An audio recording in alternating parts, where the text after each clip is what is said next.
stand in the middle of one of the 2,500 public libraries he built, or perhaps look up at the gilded ceiling of the world's most famous concert hall. The name Carnegie is chiseled into the granite, synonymous with culture, education, and, well, extreme generosity. It really is. It paints this flawless picture of the ultimate American success story, the poor Scottish immigrant who claws his way to the top and then, out of some sense of moral duty, gives it all back. He's seen as this benevolent saint, the one who famously declared that the man who dies rich dies disgraced. Exactly. But then you peel back that layer of gold leaf. You flash back to a gray morning in 1892 at a steel mill in Pennsylvania. Right. And while Carnegie was conveniently vacationing in a castle in Scotland, his private army, we're talking 300 armed mercenaries known as Pinkertons, was loading rifles. And they weren't there to fight a foreign enemy. No. They were deployed to crush Carnegie's own workers who had dared to resist a wage cut. And when the smoke cleared, men lay dead on the riverbank, their blood literally paying for the fortune that would later buy all those books and all those buildings. That contrast is just... it's staggering. That jarring contrast between the quiet, hallowed halls of a library and the violent roar of a strike-breaking militia. I mean, it isn't just a biographical footnote. It is the defining metaphor for an entire era. It really is. It forces us to confront this grotesque reality. Was the philanthropy actually charity, or was it a bribe to history? A desperate attempt to launder a reputation built on ruthless monopoly and violence before the ink on the obituary dried. And that is precisely the core mission for this deep dive. We are examining the American Gilded Age, not just as, a historical period defined by incredible industrial growth and staggering personal ruthlessness. Right. We're looking at it as critical historical case study. A case study for what exactly? No, for understanding what happens when wealth becomes so intensely concentrated in oil, steel, railroads, finance. It inevitably translates into a systemic, durable power structure, something we recognize as an oligarchy. Okay. So we're going to explore how those patterns, the ones established in the late 19th century, how they repeat themselves, how they influence the distribution of power and wealth in our modern economy today, and what, if anything, can be done to break that cycle.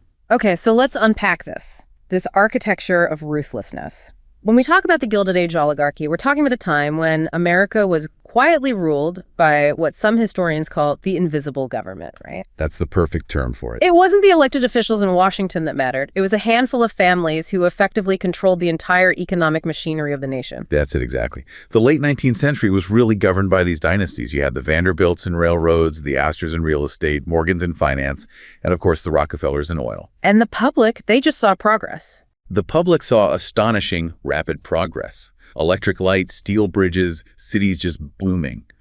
But the insiders, the people with power, they understood they were living in an empire of money, where beneath all the rhetoric of liberty and self-made success, wealth itself was the true engine of power. And democracy was? What?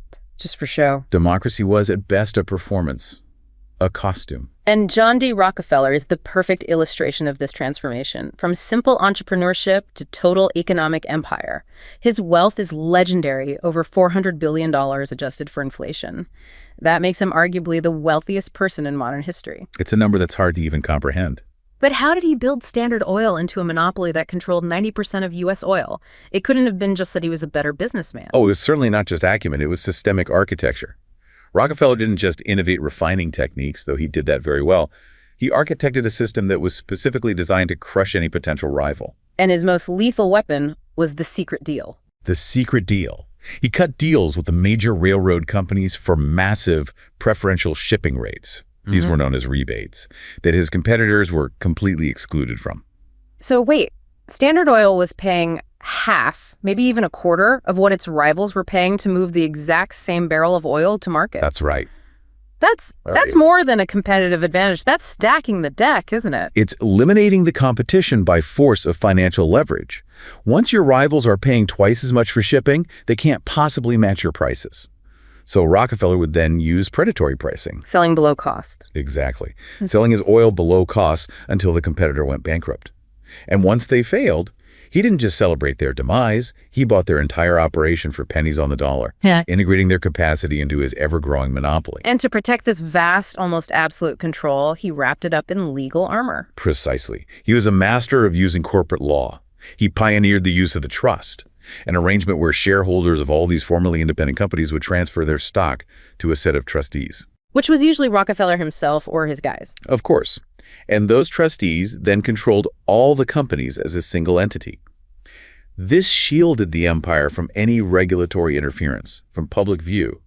And when the legal system started targeting trusts, he just shifted to using complex corporate holding shells. He made sure his power persisted, no matter the legal environment. And this empire of money eventually demanded an empire of image. And that's where the Rockefeller Foundation comes in, funding huge philanthropic projects like universities and crucial medical research. That was his strategic transition to soft power. It was a very deliberate effort to transform the Rockefeller name from a symbol of ruthless market dominance, he was called the oil octopus, to a global symbol of benevolence and progress. So it was a rebranding exercise on a massive scale. A rebranding that created a powerful veneer of legitimacy and, political control. Even after the Supreme Court ordered Standard Oil to be broken up in 1911, the fragments Exxon, Chevron, Mobil, and the family's deep institutional influence, it all endured. So his legacy became about curing disease rather than crushing competitors. That's the legacy he bought. Okay, now let's contrast that enduring, almost antiseptic legacy with Andrew Carnegie. His story is steeped in much more visceral violence. We started with the Homestead Strike of 1892, which just perfectly encapsulates the raw human cost of his relentless drive for efficiency. Carnegie, the poor Scottish immigrant turned steel baron, he was obsessed with technological efficiency and scale. He innovated massive production techniques that cut costs to the absolute minimum.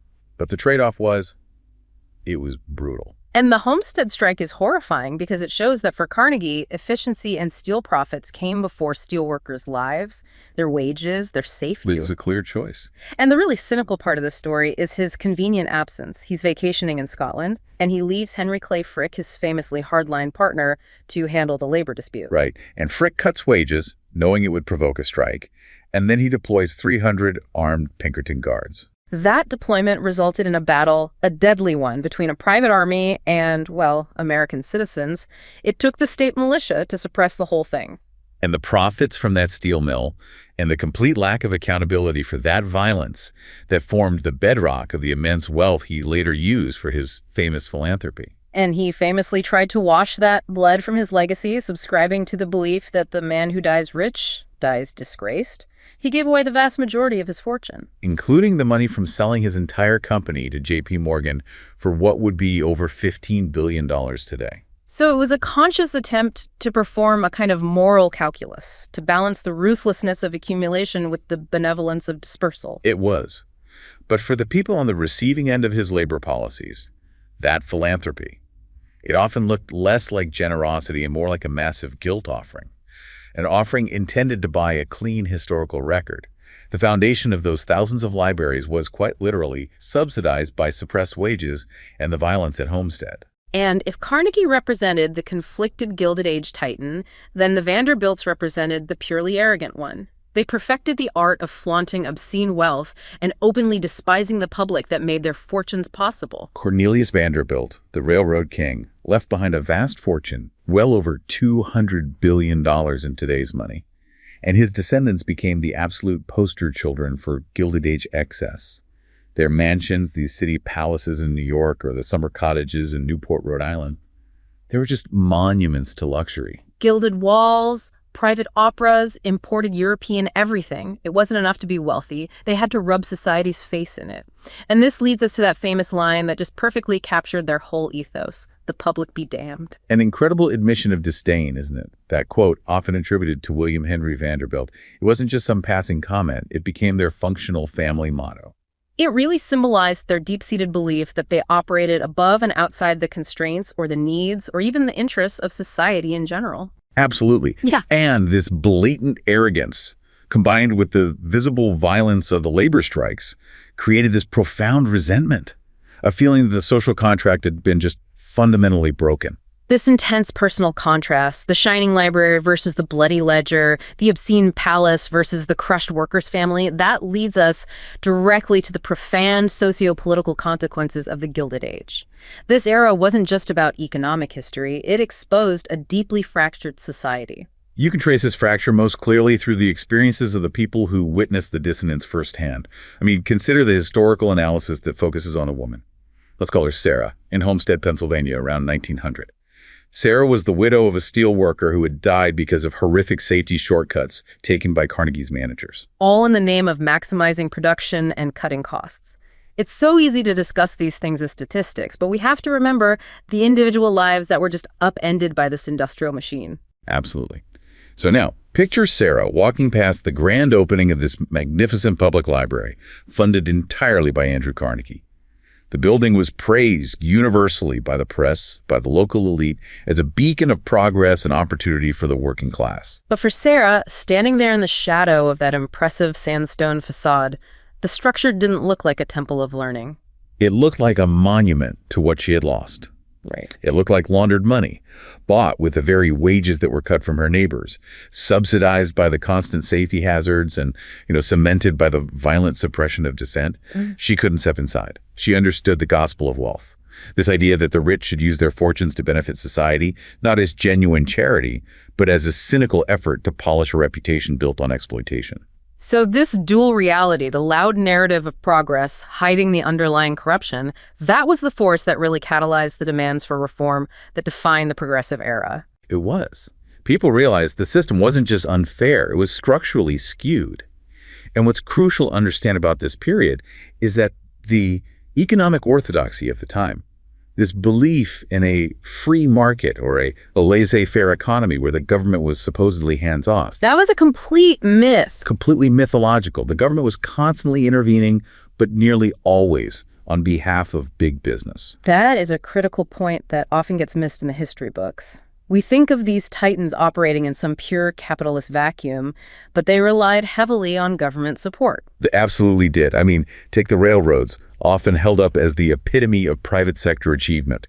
Their rapid expansion across the continent was only possible because they were financed by enormous government land grants. We're talking about a lot of land. We're talking about 185 million acres of public land given to private railroad companies free of charge. This was a massive public subsidy for private profit. And the legal system wasn't far behind in creating this tilted playing field.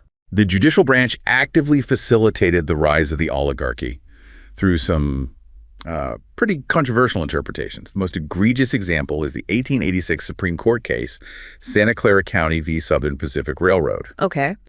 The court, through its ruling, effectively used the 14th Amendment, which was originally ratified to protect the rights of newly freed slaves and ensure due process for citizens, to define corporations as persons.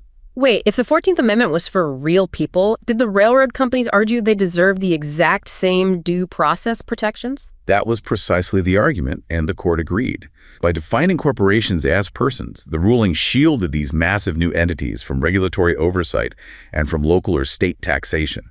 It created a fictional corporate person that enjoyed constitutional rights that often superseded the rights of real people. It's an unbelievable distortion of constitutional intent. It placed these corporate behemoths largely beyond the reach of effective democratic regulation. It did. And then, when the government did try to curb monopolies using the newly enacted Sherman Antitrust Act, they turned the weapon against labor. How so? The Sherman Antitrust Act was designed specifically to break up cartels and monopolies.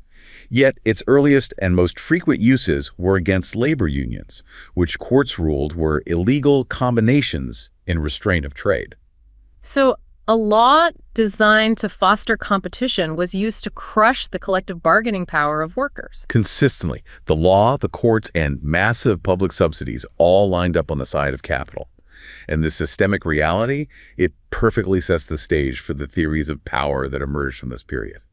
It shows that government was never truly hands-off. It was just consistently choosing the side of consolidated capital. Which brings us squarely into the realm of elite theory, explaining why oligarchy seems to be a systemic, almost inevitable feature of governance. Exactly. Let's move to that, because the Gilded Age wasn't just an economic event. It was a visible, real-world laboratory for these sociological theories developed by Italian thinkers like Gaetano Mosca and Vilfredo Pareto. Their core argument suggests that oligarchy isn't an accidental feature of corruption, but a systemic one. That's the crucial insight. The visible manipulation of tariffs and laws by the titans was a perfect demonstration of Mosca's core thesis, that every society is always divided into two parts, a minority that controls the government and a majority that is ruled. You can almost visualize this playing out in the U.S. Senate, which, as you mentioned, was famously nicknamed the Millionaires Club. It was the political nexus of the oligarchy. Imagine the frustration of someone like, let's call him Elias, a small-time sugar refiner, who still held a genuine belief in the democratic process around 1890. Okay. He travels to Washington, believing he can petition his representatives and that the market will stay fair if he just works hard. And he witnessed the brutal reality of how power truly functioned. He sat in the gallery of the Senate, watching a debate over sugar tariffs. And he watched as a senator, who was openly understood to be an agent of the colossal Havemeyer Sugar Trust, casually introduced a tariff adjustment that would instantly make Elias's small operation unprofitable. So the debate wasn't a debate, it was a transaction. It was a transaction where the public interest was completely irrelevant. Elias realized in that cold marble room that democracy was theater, and the real script was written by a ruling minority, the titans who decided which businesses lived and which died. So the industrial titans didn't need to hold office. They just needed to own the people who did. It demonstrates the power of organized influence. That's the key takeaway. Mosca noted that this ruling minority, or ruling class, is successful precisely because it is small. That small number makes it incredibly easy to organize, to coordinate, and to act in concert. That's the source of their dominance. Yes, he argued. 100 people who have a common understanding when acting together at a concert always win over thousands of disorganized people. That quote perfectly explains why millions of voters struggle against a highly concentrated, wealthy group of donors and lobbyists. It's a structural advantage inherent to oligarchy. This small group monopolizes power, dictates policy, and of course enjoys all the benefits. But to sustain this, they can't just rule by force. They have to maintain legitimacy. And that's where the political formula comes in. Exactly. The ruling class develops a political formula, a set of justifications, beliefs, or narratives that explain why they are worthy of governing. In the Gilded Age, the formula shifted from old aristocratic bloodlines to the idea of superior economic function. The idea that they were the owners of the crucial infrastructure and that their wealth was proof of their merit. Right. Often justified through concepts like social Darwinism or Carnegie's own gospel of wealth. This formula is vital. It not only legitimizes their rule to the majority, but is also often used by a rising set of elites to overthrow rival elites. But Mosca and Pareto acknowledge that the ruling class is not permanent. That leads us to the idea of the circulation of elites. It's the necessary nuance. Pareto in particular focus on this.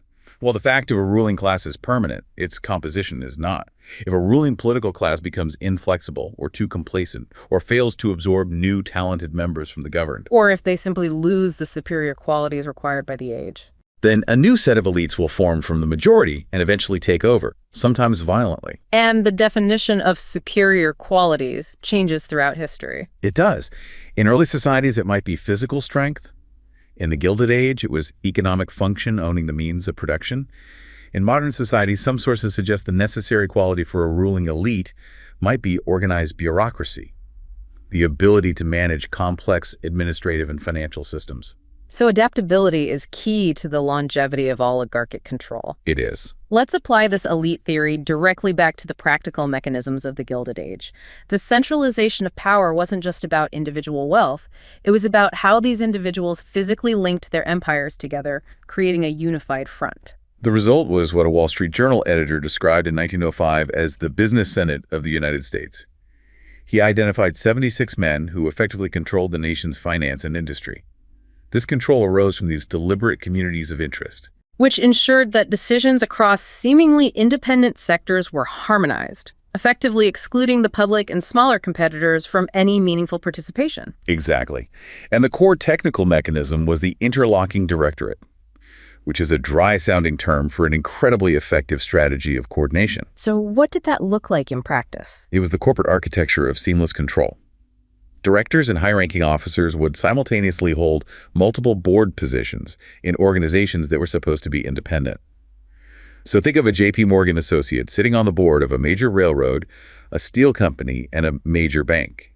which would facilitate seamless coordination. You're ensuring reliable transportation for the steel company and secure credit for the railroad. Exactly. And the sheer intensity of this coordination was remarkable.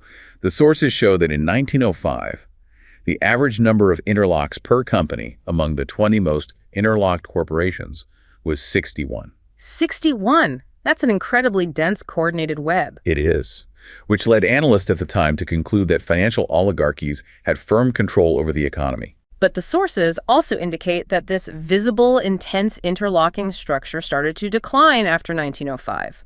Why would the Titans suddenly give up such a clear, functional means of control? Well, they didn't necessarily relinquish control. They evolved their methods. The historical analysis of interlocking directorates shows a significant decline in intensity following 1905, and it accelerated after anti-interlock legislation like the Clayton Act. So the numbers dropped. Dramatically. The average interlocks per company fell from 61 in 1905 to 24 by 1964. The business senate of individuals holding up to 15 directorships, it essentially vanished from the public eye. So the concentration of power became less obvious, less directly traceable back to a single person. Exactly. This shift is a perfect example of Pareto circulation in action. When the old method, these public, visible interlocks, became politically and legally untenable, the ruling class adapted. They didn't lose control, they just made it less direct. Yeah. Maybe using lieutenants or high-level executives to represent their interests, or simply moving the coordination to more secretive channels.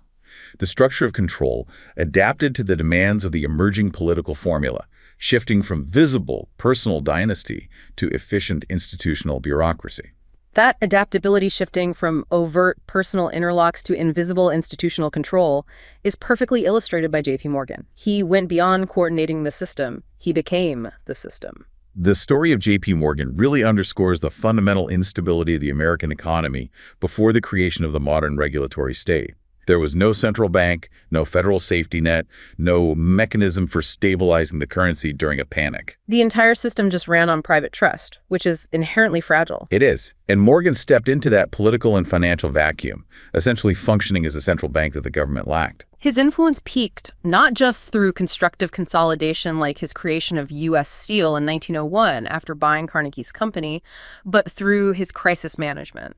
His intervention during the 1907 financial panic is the defining moment where individual private wealth transformed into a systemic public institution. It is. We have to step into that moment because it is the ultimate example of private authority trumping public governance. So paint the picture for us. Okay. Try to place yourself in his private library on 36th Street, New York, during the height of the 1907 panic. The economy is seizing up, banks are failing rapidly, and the U.S. government, specifically the Treasury, is powerless. And then Morgan steps in. Morgan, at 70 years old, summons the nation's leading bankers and trust presidents. The air is thick with the desperation of men watching their fortunes evaporate.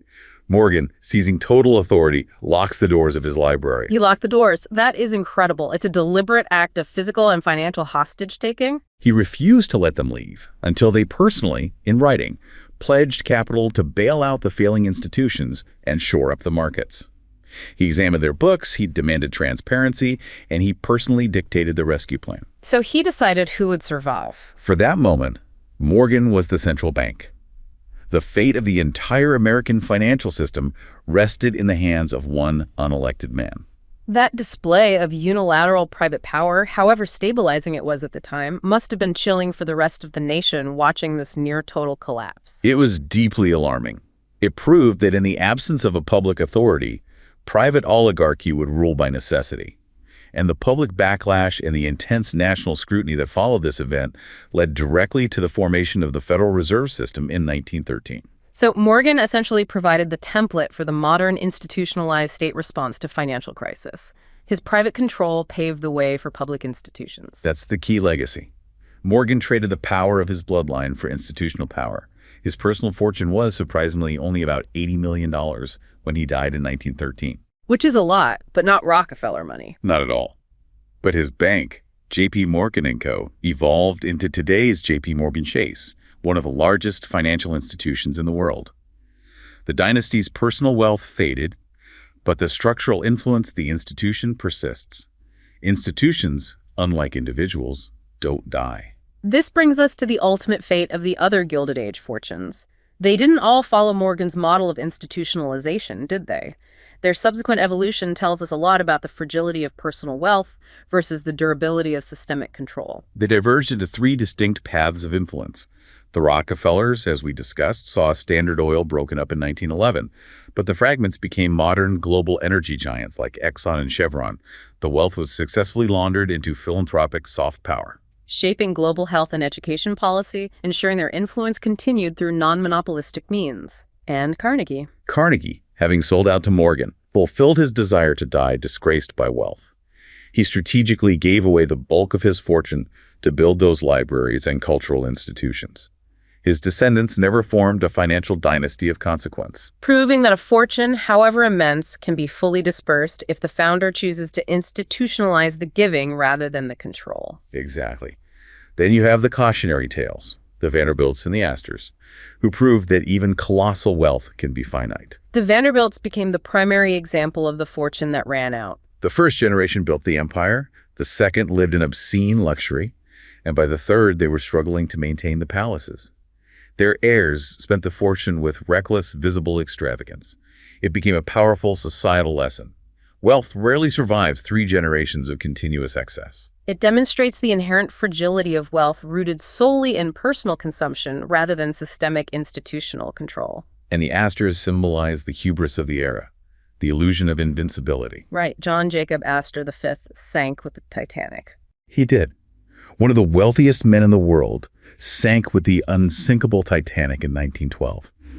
It was a cultural metaphor for the whole era, glittering and luxurious on the surface, but profoundly fragile underneath.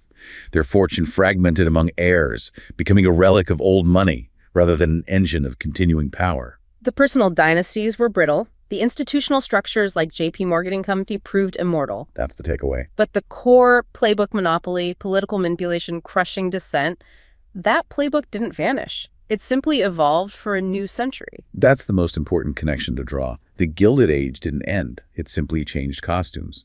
Rockefeller's methods of total market dominance echo perfectly in modern tech giants that aggressively dominate platforms by every potential competitor, often preemptively, and then use massive lobbying budgets to write the very laws they operate under. And Carnegie's crushing of labor is mirrored in modern megacorporations that suppress internal backlash or external regulatory threats to protect those massive rent-seeking profit margins. And Vanderbilt's public be damned arrogance is now seen in the behavior of modern billionaires who prioritize escaping the planet or dedicating their fortunes to hyper-focused personal projects while seemingly ignoring the systemic social struggles facing the majority.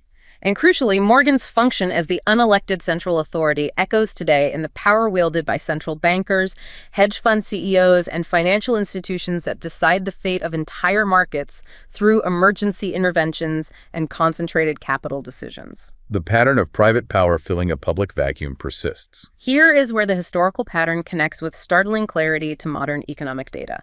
We're living in a new Gilded Age, and the sources show a remarkable, almost perfect correlation between market power and individual wealth concentration since the mid-1970s. It is uncanny. If you look at the macro trends since the post-WWII era, when both market power and wealth were historically restrained, they began climbing simultaneously in the mid-1970s and have surged almost perfectly in tandem since 1980. So we're charting 2 intertwined crises. The concentration of markets, measured by aggregate corporate markups, and the concentration of wealth, measured by the share of national wealth held by the top 0.01% of households. That's exactly right. Okay, let's break down that term. Aggregate corporate markups. What exactly does that measure, and why is it a proxy for market power? A corporate markup is essentially the difference between the price a company charges for a good or service and its marginal cost of producing that good or service. In a perfectly competitive market, markups should be very low. Right, because someone will just undercut you. Exactly. So when you see aggregate markups rising across the entire economy, it signals that large dominant firms, these mega oligopolies, are able to charge monopoly prices without fear of losing market share. This ability to consistently charge higher prices is the very definition of market power. So rising markups mean competition is weakening, and that weakening competition is the primary fuel for extreme wealth concentration. What are the practical negative consequences for the average person? The consequences are systemic and severe. These supersized incumbent firms extract massive amounts of wealth from the system. Because they face reduced competition, they drive prices up for consumers. Crucially, they also drive wages down for workers because they have less need to compete for labor. Which results in fewer good jobs, less innovation, and compromised supply chains. And it makes the entire economy more brittle. And when we look at the modern titans, Musk, Bezos, Zuckerberg, Gates, where does their astronomical wealth come from? It's not just their salary, is it? Overwhelmingly, no. It is equity shares. The sources confirm that over 75% of the wealth of the top 50 American billionaires is held specifically in the equity shares of the companies they control or founded. And this concentration is extreme. Very extreme. Warren Buffett holds 99% of his wealth in Berkshire Hathaway stock. Mark Zuckerberg holds 96% in Meta. Jeff Bezos, 85% in Amazon equity. Their personal fortune is intrinsically tied to the market value and financial success of their specific dominant corporation. Which means the soaring stock prices of these firms are directly linked to their market power. How do financial analysts measure that reliability of market power? They look for what they call the economic moat. This is a foundational concept in financial analysis, rating public corporations based on their ability to fend off competition and capture excess returns, or rents, consistently over time. So a moat is just a barrier to entry for competitors. It is. These moats can be created by huge network effects, massive economies of scale, regulatory capture, or control over unique supply chains. Analysts believe that companies that can capture these monopoly rents reliably for years have a much higher intrinsic value and thus command astronomical stock prices. So the ability to charge those high aggregate markups directly translates into a higher valuation for the company and greater personal wealth for its owner. Precisely. The data for the billionaire firms is conclusive. Of the public companies controlled by the top 50 U.S. billionaires, nearly all enjoy an economic moat. Crucially, 64% of those firms enjoy a wide economic moat, meaning analysts expect them to continue producing excess rents for the next 2 decades. 20 years. This ability to dominate and extract rents is the direct structural fuel for their soaring personal fortunes. And we even see this mechanism driving executive pay, suggesting the rewards for monopolistic behavior are institutionalized. They are. Recent economic research found that the rise of market power contributes to approximately half of the overall increase in CEO compensation generally.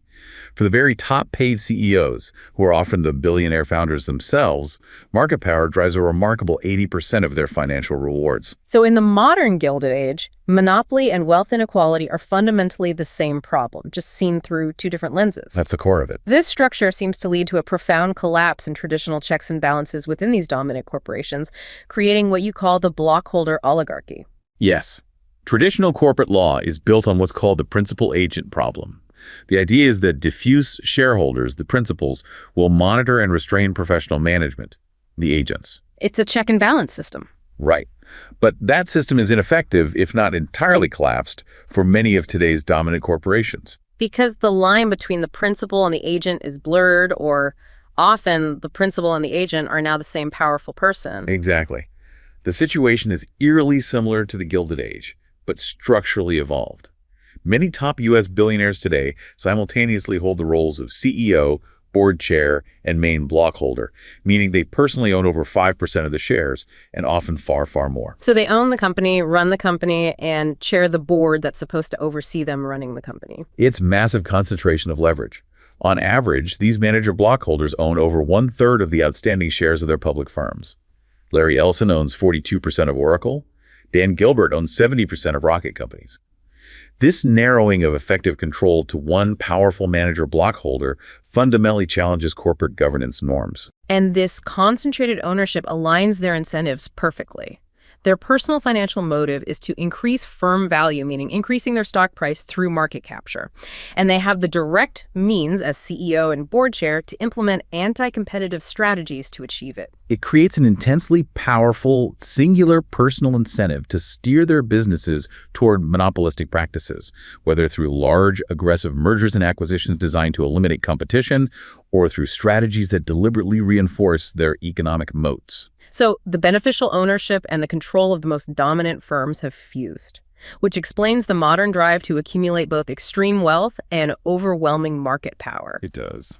If the problem is this intense fusion of wealth and market power, the blockholder oligarchy, then the solution must also be a dual-pronged regulatory approach. Historically, tax policy was a complementary tool to antitrust enforcement, but today it's often viewed too narrowly as just a revenue raiser. We need to reclaim tax policy as a tool for economic regulation, specifically aimed at curbing excessive power and canalizing harmful economic activity. We have to tilt the playing field back against these mega oligopolies. So what are the key corporate reforms that could specifically address the power of these dominant rent-seeking firms? First, we have to talk about increased IRS enforcement. For decades, the corporate tax base has been eroding because highly profitable incumbent firms deploy these sophisticated, multi-jurisdictional tax teams that use complex legal strategies and, frankly, intimidation to minimize their liability. You're suggesting that the IRS is currently outgunned by the legal and accounting power of the largest corporations. Precisely. Equal enforcement requires radically revamping the IRS capacity, specifically targeting large corporate taxpayers. The complexity of these transnational entities means enforcing the tax code is an enormous undertaking. Without adequate funding and expertise, the system ensures a level of avoidance that puts smaller businesses at a significant competitive disadvantage. The second major reform must address stock buybacks, which you identified as a massive driver of stock appreciation and, consequently, billionaire wealth.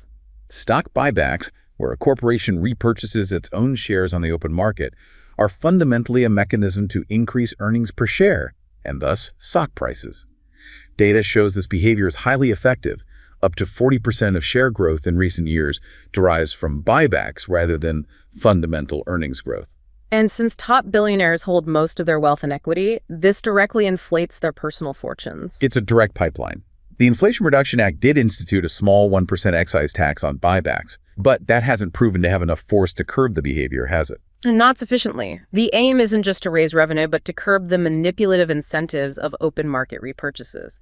So the excise tax needs to be increased significantly, well beyond the 4% rate that has been proposed in some analyses. Now, opponents argue that restricting buybacks limits corporate flexibility and can lead to inefficient allocation of capital. However, the counterargument is that in the presence of strong market power, this cash is rarely used for genuine, productive investment.